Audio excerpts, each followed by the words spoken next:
पनवाकिल में Pakistan peoples party के मकामी अगवान ऐं कल्होड़ा बिरादरी के चंगे मुड़स गुलाम हुसैन कल्होड़ो ऐं संदसि ड्राइवर अब्दुल्ला मेतलो के कत्ल खां पोइ हिकु भेरो ॿीहर महर ऐं कल्होड़ा बिरादरियुनि विच में पुराणो तकरार बहस जो मौज़ू बणिजी वियो आहे। हीउ तकरार हिकु पसंद जी शादी तां शुरू थियो। रिपोर्ट्स मूजिब इमाम बख्श महर जी न्याणी अहमद अली कल्होड़े जे पुट सां पसंद जी शादी कई, जंहिं ते ॿिन्ही बिरादरियुनि विच में इख़्तिलाफ़ पैदा थिया। वक़्तु गुज़रण सां गॾु इहो मामलो खूनी झेड़े में तब्दील थी वियो।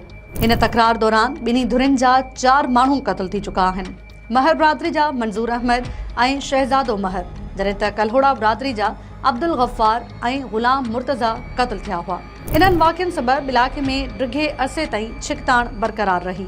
अप्रैल 2025 जे आख़िर में सरदार अली गोहर महर जे सरपंच हेठि ॿिन्ही धुरियुनि विच में निबेरो कयो वियो। उन फ़ैसिले तहत मजमूई तौर 2 करोड़ रुपयनि खां वधीक ॾंढ लागू कयो वियो, जॾहिं त हर क़त्ल जे एवज़ 25 लख रुपया मुक़रर कया विया।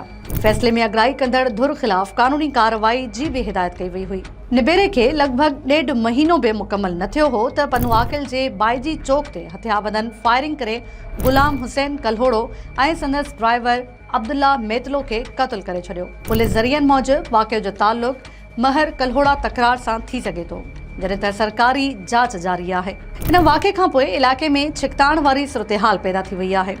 सिंध जे वॾे वज़ीर मुराद अली शाह वाक़िए जो नोटिस वठंदे जवाबदारनि जी गिरफ़्तारी जो हुकुम ॾिनो आहे। पुलिस मुख़्तलिफ़ रुख़नि खां जांच करे रही आहे, जॾहिं त इलाइक़े में अमन बरक़रार रखण लाइ इज़ाफ़ी नफ़री मुक़रर कई वई आहे। हाणे सभ खां अहम सवाल इहो आहे त छा हीउ वाक़ियो वाक़ई पुराणे महर कल्होड़ा तकरार जी कड़ी आहे या उन जा ॿिया बि सबब आहिनि। इन जो हतमी जवाब पुलिस जांच ऐं सरकारी रिपोर्ट अचण खां पोइ ई साम्हूं अची सघंदो।